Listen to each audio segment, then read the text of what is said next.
Welcome to Movies That Matter, the podcast about recent films going beyond basic film criticism to boldly explore a social issue affecting people's lives.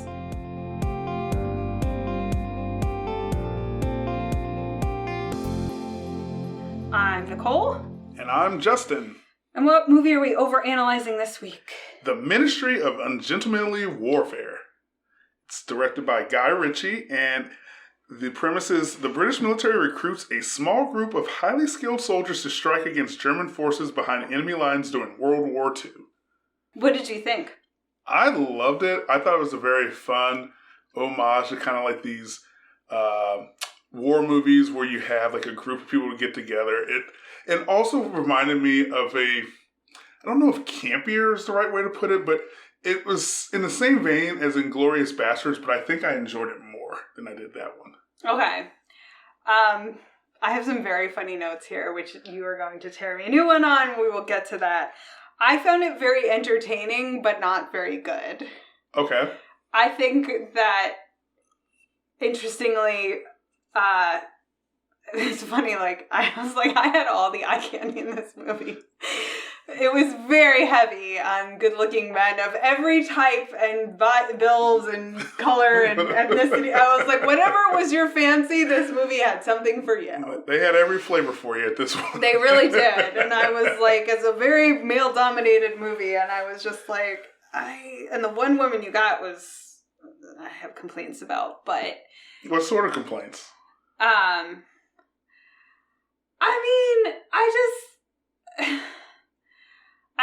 I'm so tired of seeing a stick-thin woman with almost no curves being presented as a sex pot. Okay, I see what... Okay. And dressed, quote, very sexy to reveal washboard abs? I don't feel like that's the thing that guys are lusting after. I could say from a female perspective who finds women attractive, I'm not lusting after... I'm like, this is not that sexy. Well, number one. From a male perspective, no, that's I can affirm that that's not necessarily the thing that every guy's going after. I will say she was incredibly beautiful. I will give you all of that. Facially very seductive, but and then number two, it's the 40s. This is your Betty Grable pinup area. This is your TNA, people. This is your time to showcase an hourglass figure. And it's just, very frustrating to me that women keep getting slotted into this sort of anorexic thing and we're being sold that this is super seductive and sexy. And I'm like, who is this for? You weren't looking for heroin chic in the 1940s? Yeah. It's this is the Kate Moss 90s area. This is very weird. So yeah, I would say, all right, high points for you. High points, it just felt like a very fun sort of get the gang together. I'm blanking on the term for the term kind of trope, but it was very much like that. And I did also appreciate some of the homages to real life figures, obviously because it is based off of Operation Postmaster, I believe was the name of the operation, but where you have Winston Churchill, and I got a chuckle when I saw that one of the people working on this was Ian Fleming. I'm like, oh, well, he's definitely going to be getting a lot of material for some novels he was planning on writes after this war. So I don't know if you caught it, but they're doing the introductions, and we'll just call him Wesley. Carrie Elwes is about to introduce Fleming, and he interrupts him, and he goes, Fleming, Ian Fleming. Yes. And I was like, that was a nice little Easter egg for those of us who recognize the name, which they then tell you at the end that he's, of course, the creator of James Bond. But I was also like, isn't he Scottish? Why does he have an English accent? We're not going to worry about those things here. No, none of that was worried about there. And also, to be upfront, I do tend to enjoy Guy Ritchie's films, how he does. So I came in expecting a Guy Ritchie movie where we're getting to watch Nazis get, their ass kicked. So I was fine with that. Yeah, so I am historically not a Guy Ritchie fan. I am still angry about Lock, Stock, and Two Smoking Barrels, and I... Really?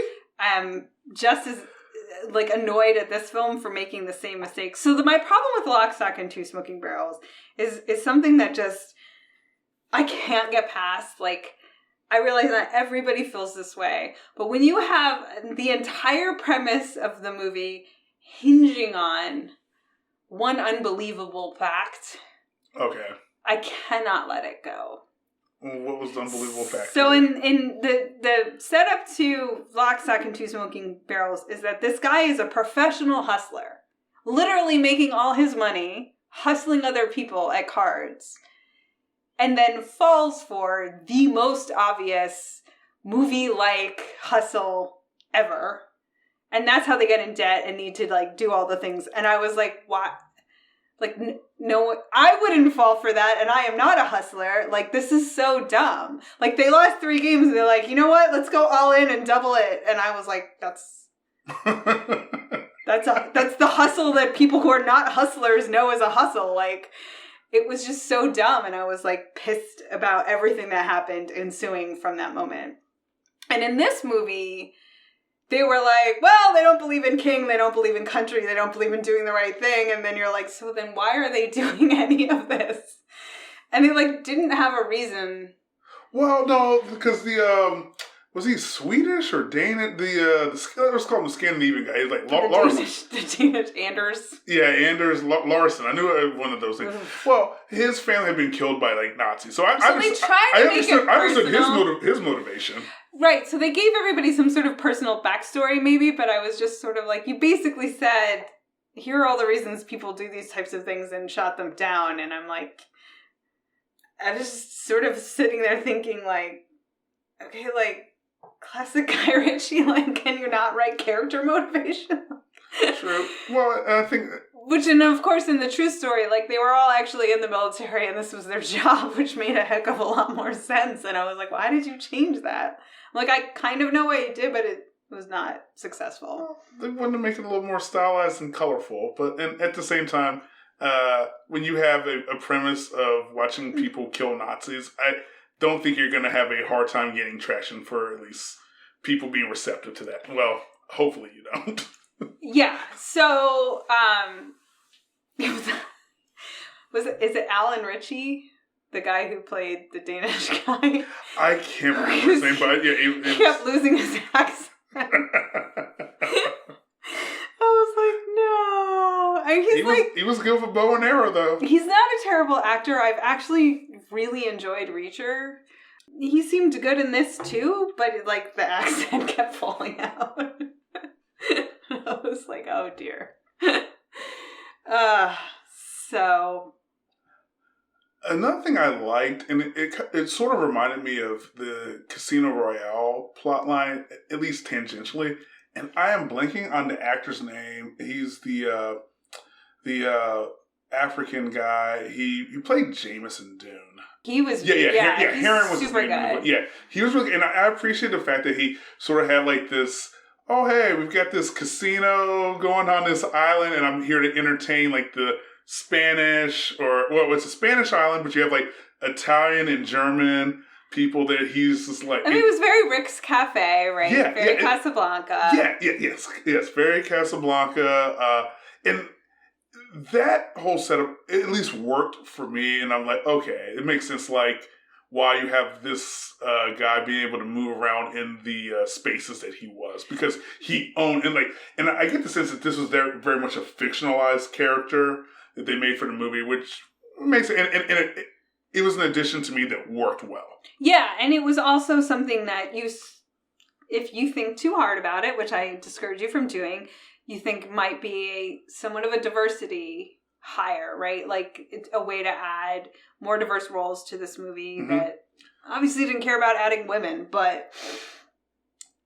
You know, and you're like, but in the setup of the location, island and the location, it's off the coast of Nigeria, it would make sense that you would have. Yeah, exactly. So I'm like, again, if it was done for that reason, like it was done well and seamlessly and exactly the way you should do that thing. So I thought he was great. I mean, I genuinely liked everybody in it. I didn't love that Churchill. And I was thinking, like, oh my gosh, we've seen so many Churchills on film, like so many. I wouldn't say this was my favorite. I didn't dislike it, but I was kind of like, Also, I've just been seeing Rory Kinnear in a lot of things, and I was like, I'm not loving He didn't this. blow me away, but he wasn't like memorably bad either. Right. Which I'm like, okay, you nailed the assignment in the sense of you didn't go above and beyond, but you also weren't like falling on your face. Right. And so I enjoy the fact that like he's a bigger guy, and partly because a little bit on a tangent here, like that's actually gone since Arnold Schwarzenegger, like that's gone out of style. Oh yeah, as far as like the really physically imposing like action, that's a good point, because I'm trying to think the last big time actor who was like, I mean, like Liam Neeson is tall, but he's super old. I guess maybe the Rock, but that's a little different because he was a he also doesn't generally play quite these kind of He's not playing those kind of roles. Yeah, right. He's not playing so I will give you The Rock. Yeah, but sure, he's a large, physically imposing. Yeah, go for that kind of thing. And I would say the only other kind of choice, but size is never played that way. I mean, I think Will Smith is probably pretty tall. Yeah, he's not like a little we guy. saw when he was strutting up the stage a couple of years ago what the height difference was. Yeah. So I'm like, he's like easily 6 feet, if not taller, but like he's never filmed like as a size is the deciding factor in his prowess. Like I said, like that kind of went out of style in the 90s. Like it hasn't been a thing. And I'm not sorry to see it come back in some little ways, shape, and forms. Do you think it's because the Mission Impossible series started taking off? Yeah, I mean, I think making Tom Cruise action star was a weird choice. and that's where we are. I think even like Keanu Reeves, again, tall but not imposing. He was a really good cast, especially for like I didn't care too much for the last Matrix movie, but he's... Or Jackie Chan, I think. I think the borrowing... Actually, now I'm thinking about this. So I think the borrowing from those early Hong Kong kung fu movies that then kind of went mainstream, and that is the point of martial arts, right? You can be any size. Right. It's about skill and it's about speed. It's not about size. I think that changed what we wanted to see in an action star. Now I feel like I have homework I need to do as far as like kind of tracing like how that went up. But I think you have a good hypothesis there. So I think it was a combination of the sort of move from the 80s to the 90s, like sensitive 90s man. We wanted to see something different.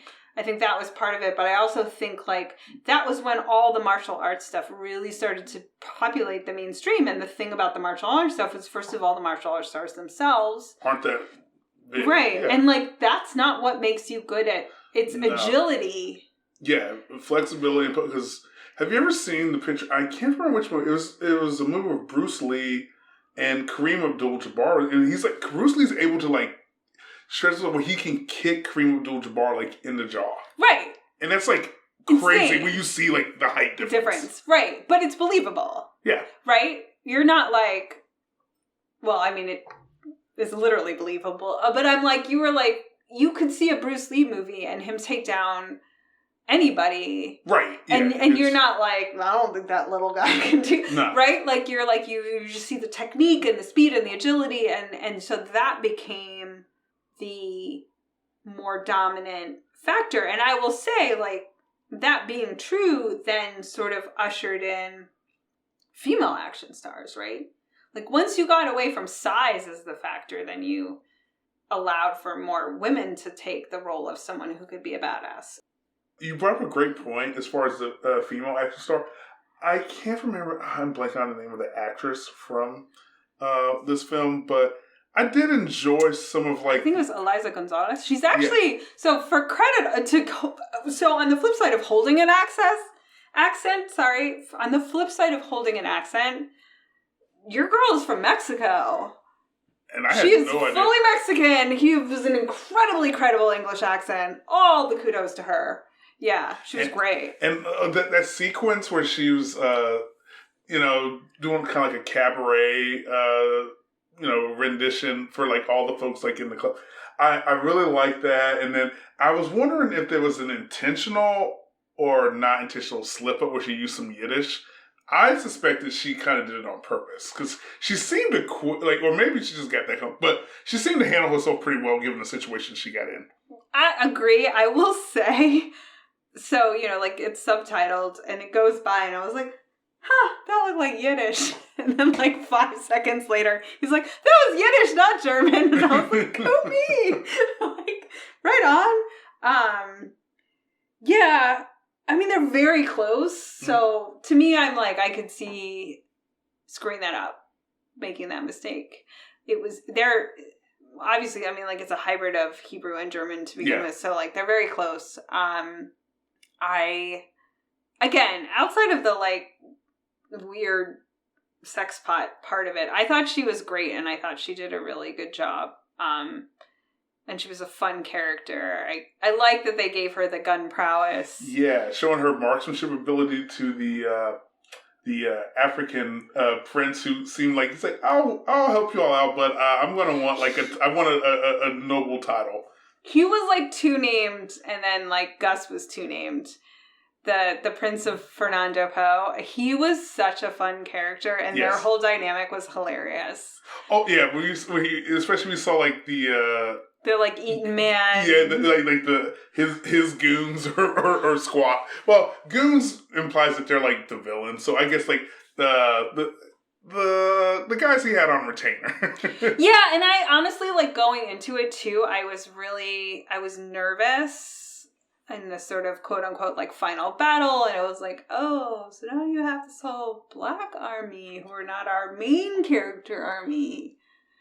I'm going to be pissed if they all just get sacrificed for the main characters being able to survive. And that is not what happened. Right. And I was credit to them because that is a really dumb, annoying trope that a heck of a lot of people fall into. I had a similar thought to you was watching. I hope they don't have all these black men die. Just so these white British people can get all the credit.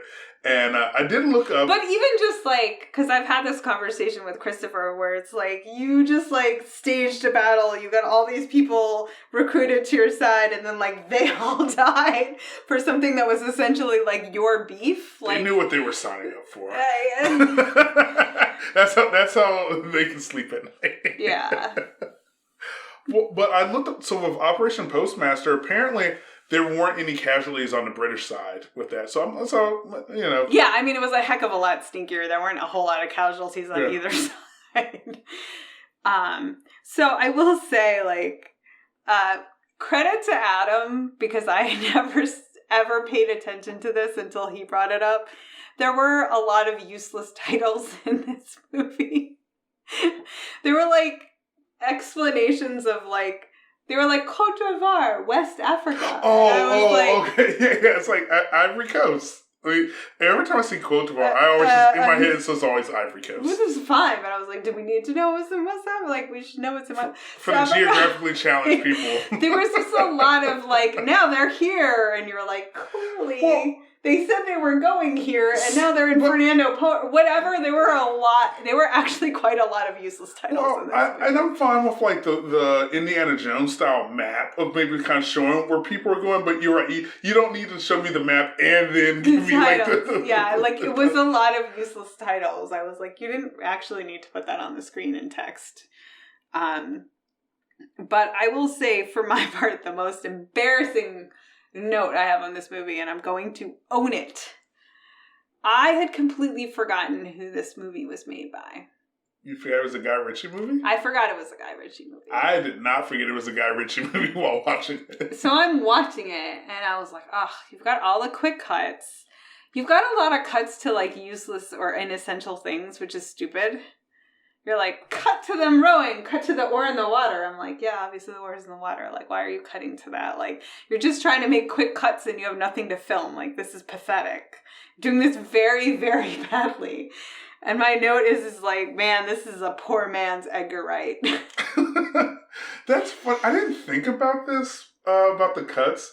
And it's funny because when I was flying back from Hawaii recently, a movie I've been meaning to see that I hadn't seen in a while, but they had it on flight was 1917.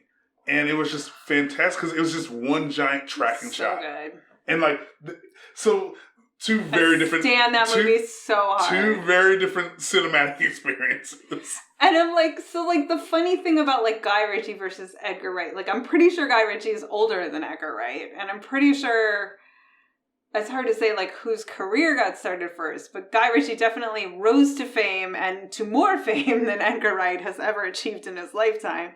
So it's like weird to say that, but I'm still like, I was thinking like the two sort of British directors I can most compare this movie to are one Edgar Wright and then two Danny Boyle. And I'm like, I just don't think Guy Ritchie is at either of their caliber in terms of technical prowess. Like, but he makes fun movies, Nicole. It was fun. I was entertained. Yes, I wasn't bored. It was highly entertaining. But again, I mean, I was entertained, but I'm like, you can put a stupid mustache on Henry Cavill and he's still just absolutely gorgeous to look at. Like, I had a lot of eye candy. Stacey and I have gone on record about our feelings about Henry Golding. Like, there was a lot of nice things to look at from the female perspective. Like, I'm glad you enjoyed it too. Hey, I had fun with all the explosions and action. And the main actress, she was easy on the eyes as well. She was incredibly easy on the eyes, yes. But I just thought, like, again, when you sort of pick apart the technical aspects. So one of the New York Times reviewers was like, this makes the perfect airplane movie. They really recap the mission at least 3 times in this movie. That's a great way to put it. The perfect airplane movie.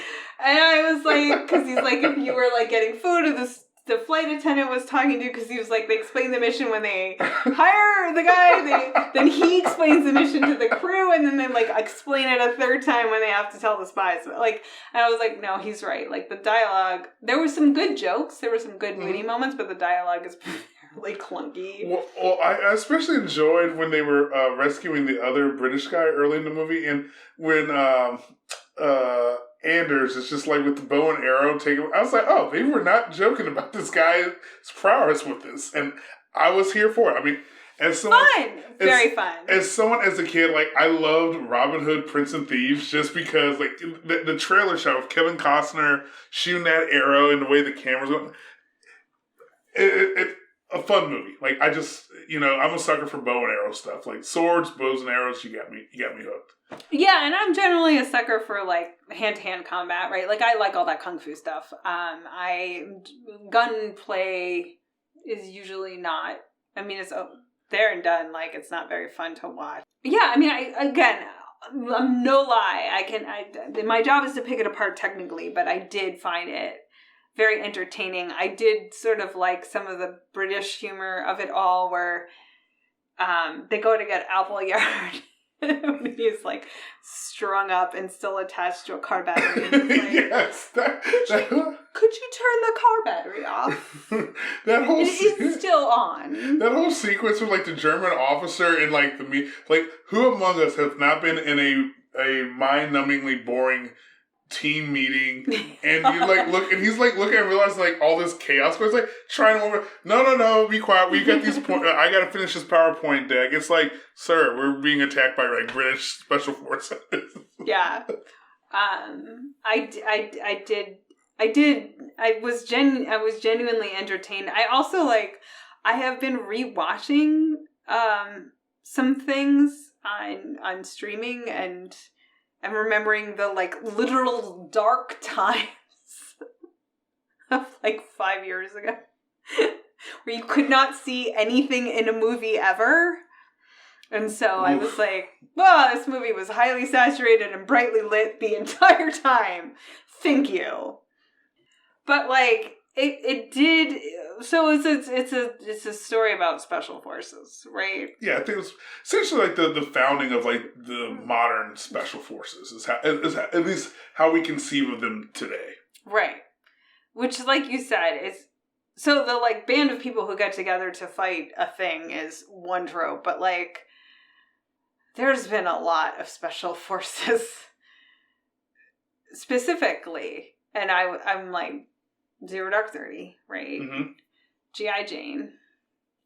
I was the unit, was like an entire TV show about Delta forces. I was like, we like special forces. Then there's one of my personal guilty pleasures from the 80s, this movie Navy SEALs, which, not that good of a movie, but like highly entertaining to child Justin. Yeah. And I'm like, I get the appeal, right? Because one, it's an elitism thing, right? Like the whole point of the special forces is that it's hard to even get into the special forces. It could be the creme de la creme. Right. Like it's hard and you need to be able to like, yeah, you're the best of the best, right? Like if you're an Army Ranger, you're not just in the Army, like you're a freaking Army Ranger, right? Right. But, right, so the movie's titled like Ministry of Ungentlemanly Warfare. Yeah. And so the idea of special forces is to wage war, to do operations outside of whatsoever we consider the norm. Yeah. Which is kind of interesting when you think about warfare, where like you're literally, it's okay to like kill people in like large numbers, but this is somehow out of bounds. Like what we got to do with this stuff. I mean, I personally find that all very confusing. It's almost like, all right, we've got these rules and we're going to play by this over here, but we're also doing this stuff on the side. Like, people are complex like that. And I guess my frustration, So I was one of the people, and I am bragging about that. I'm bragging about this. I was one of those people who did not believe in the Iraq War and was like, they're lying and there are no weapons of mass destruction. It's on record at the time in 2002. I was like, this is all a lie. They are lying and we should not do this. But we did it. And then things happened, and there was the big Abu Ghraib scandal, right? Where you got photos of, what's the word? But so you have like these photos of prisoners in compromising positions, often naked, like designed to humiliate, designed to be torture, plus photos of them being tortured, right? Like, and you have all this stuff, and I'm like, I remember my feeling at the time was like, this is inevitable in war. Yeah, I think from people, I don't think have a good conception for most of human history. Army, you do not want to be on the losing side. Atrocities. Atrocities. That's what I was looking for, right? Yeah. And that's committing basically atrocities. Yeah, you don't want to be on the losing side. Somebody put it a really good way where, in a sense, modern society, at least for us living like in the West and like comfortable, we don't experience stuff that was probably I don't want to say there's a common occurrence, but it wasn't uncommon for people, for most of humans in history, where a sense of like, army approaching a city, and you realize this army gets here, they take it, they're going to literally like sack the city, and that's not going to be a pleasant experience for anybody who's not on this army. And I think the last context we really have for that, as far as the like developed world, is probably when the Red Army got to Berlin at the end of World War II, where like the people in Berlin knew this army's coming, and the Soviet army was pretty much planning to pay back the Germans everything that the German army had done when they were invading the Soviet Union. Right, and they were like, any American I can find to surrender to, because I don't want to blow to the Russians, right? Yeah, I mean, there's a reason Hitler decided to blow his brains out. Yeah. Right, but so my point, though, was like, about the atrocities, was like, this is an inevitable result of war. You do not have war without atrocities. Mm-hmm. And if you're willing to kill people over something, why wouldn't you be willing to torture them? Right? Like, if your cause is so right, if what you're fighting for is so justified, why would there be any limits on that justification? And so I'm like, the end result for me is then you just never wage war, because almost nothing is justified to that level. But the rest of Americans around me were horrified by Abu Ghraib and thought we should have done better. And I was like, we were never going to do better. No one ever does better. I will say this, that I do think the modern American military does a better job than most other militaries in human history, at least of trying to... Guantanamo Bay. Well, I'd say we do a better job of restraining those excess. I'm not saying that you don't have these issues, but the fact that you at least have people who can openly critique it, like most human societies, they would just assume like this is the default of how things are going to operate. Yeah, I guess. So do you think that makes sense to operate that way? I'm not saying it makes sense. I think it's, at least my perspective is, I think it's a testament that we're at least trying to do better, but you're going to inevitably have these sorts of things whenever you have like wars. Like, to me, it's a distinction without a difference. Like, I mean, I guess my perspective on it is that I don't think humans haven't evolved to a point where we don't have warfare. So if we can try to and literally a lot of like these, even things that we're talking about as far as like rules of war and things of that nature, kind of have spun out of from like World War I and World War II, where the fact that, World War I, you've got chemical gas being used on people, and they said, all right, well, we're not going to do that moving forward. And World War II, you have a whole bunch of atrocities being committed by both sides, and the thing is, as long as you win, you're not going to be one on trial if you win. You're not. I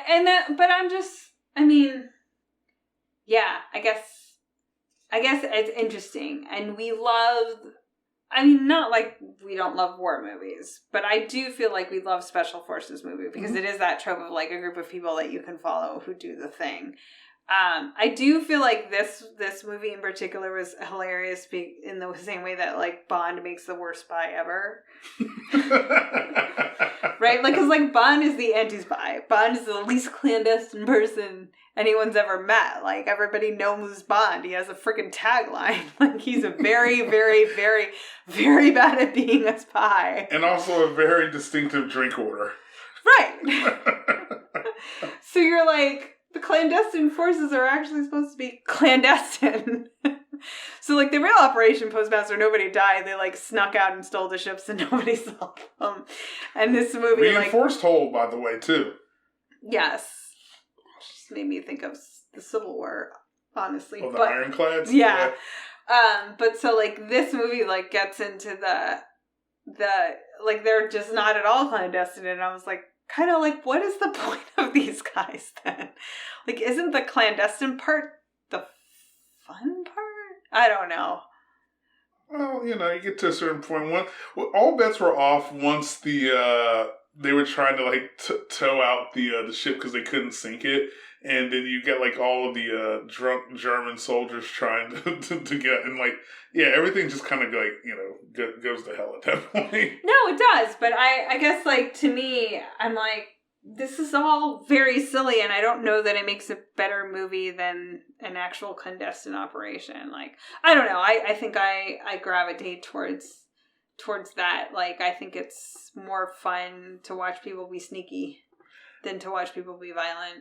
Well, and I guess this is why I made the comparison earlier to Inglourious Bastards, is that, this is like Guy Ritchie's take on it, and I somehow found it more fun, because Inglourious Bastards, for me, at least got to the point where it was almost too cartoonish. This movie didn't cross that Rubicon. Like, it got close, but it didn't go like too far. It was for me where I had to like fully suspend my belief. I mean, the problem I had with Inglourious Bastards is that just this whole idea that, like, I was there I had to been there like punching some Nazis. I was like, no, you wouldn't. Like, no one cared. People were mad at the Japanese because they bombed Pearl Harbor. Like, it took a lot to get America into this war. No one, like this whole, like, revisionist history. And I was like, and for fact, no one cared about the Jews. Well, and I think that's why this being, from the British perspective, like, that's more believable than them having animus towards Germans. Right, which I actually really appreciated that they stayed, because I thought this was going to be like another punching Nazis fantasy, and I was really glad they stayed out of it, because I was like, you're just full of crap. Like, none of y'all cared. All of that information was there. And like, all of those European countries, with some exceptions, handed over their Jews willingly and easily to Hitler. They were like, yeah, sure, take them. We'll round them up for you and let you lead them to their deaths. Like, we don't care. Think America would have been any better? Well, I mean, they turned back a ship of, like, refugees. Yeah. They weren't letting anybody in. Like, give me a break. I'm like, none of you cared about the concentration camps, and now you're rewriting history that you did. Yeah, so I get very sort of annoyed at the, like, revisionist history on kind of World War II. And I think that this one, like, again, the revisionist history it did, I'm like, I'm not quite sure why you even bothered to do the revisionist history. Like, the story was good enough as it was, and it definitely didn't make anybody, like, more sympathetic than it needed to. It just made them all, like, masochistic killers or something. I did not feel any sympathy for the Germans watching this movie. No, and you know, he, like, lets the little kid go, so, you know, he's not all bad, right? But, like, it's very strange. I liked the Spanish character who was like, wait, I'm supposed to be running this harbor. Oh, yeah, it was very, well, you know, because ostensibly neutral, but it's like, yeah, we see who's actually running the show here. And then, and the Italian guy complaining about aesthetics. Yes, like the entire, I'm like, oh, this is so hilarious on multiple levels, especially given, like, the Italian military performance. I mean, as an Italian American, the whole Mussolini thing just still continues to surprise me. We're very, very good at some things. Like, organization and discipline isn't, like, one of those things that we're known for. It's like wild to me that Mussolini was, like, the first fascist leader, and it's like the Germans and Japanese like, oh, we can do this a lot better than you. Of course you can! we're gonna find You're leading the people who like to make lines. You got this. Like, Mussolini had a real uphill battle. He was trying to organize Italians. Well. And I think, you know, like, the enduring appeal of World War II is that there's such an easy enemy. Well, it's the last, well, I won't say the last, but it's the most famous war. It's the biggest conflict we've had in human history so far. And there are clear delineations of, like, legitimately, or, well, I won't say legitimately, but, well. Yeah, legitimately good and evil. I will say legitimately good. I was going to say objectively. Okay. Objectively good and evil governments. Right. Because at the same time, the U.S. is allied with the Soviet Union. Like, yeah, that's not a good government by any definition I'd want to live under. But they're also, they were fighting against a somehow even worse government. I mean, it's, yeah, I mean, I think, like, when one country invades another one, like, that can be pretty black and white. Oh, no. It's very clear who the aggressors were in this war, too. Right. But I'm also, like, generally conflicts have more, they have more nuance than but, like, that. You're not like, what did you do to me first? You're not going to convince me the world would have been better off if the Axis powers had won that war. Right. Like, that is a worst possible outcome, in my view. Absolutely. But, like, you know, then you compare it to World War I, and I actually think, like, that is... I wish there were more World War I stories, because life is so senseless. World War I has way... To me... It is more nuanced. Like, yes, way more nuanced. Like, so dumb that it was even fought in the first place. The German Empire of World War I is not Nazi Germany.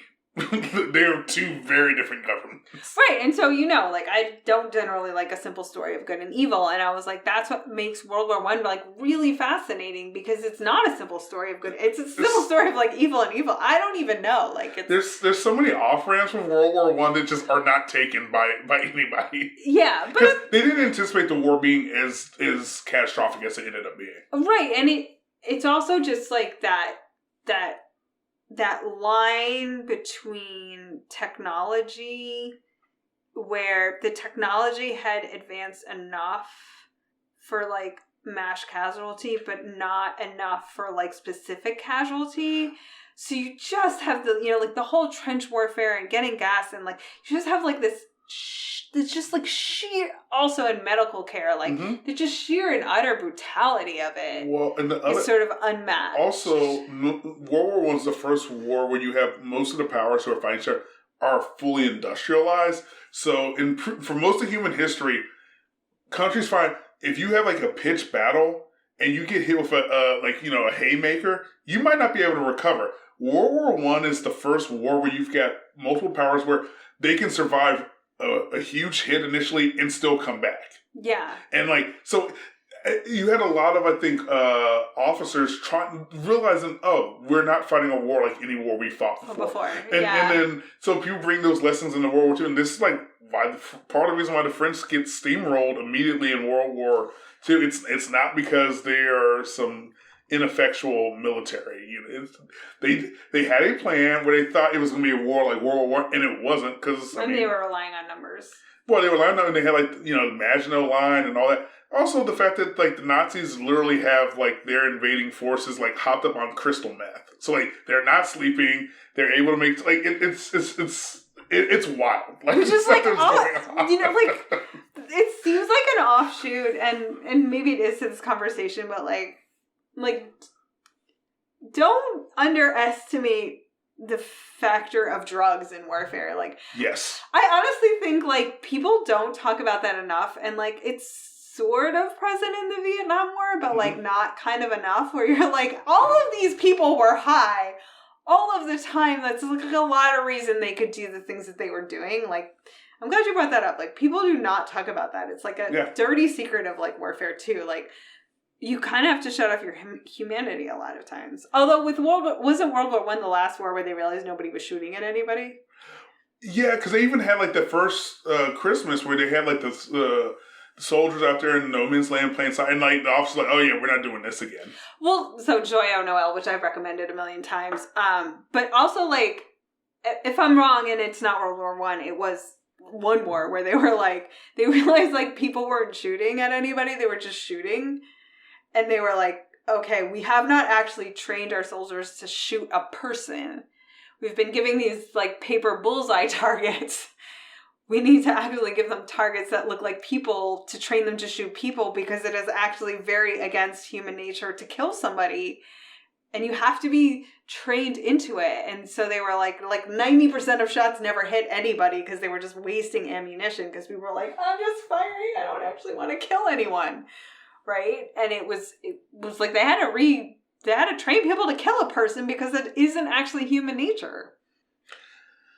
Yeah, I mean that is from friends of mine I've talked to or have been in the military. That's part of you train. They make it real. Yeah, they want to make sure that you will operate in those situations. Yeah,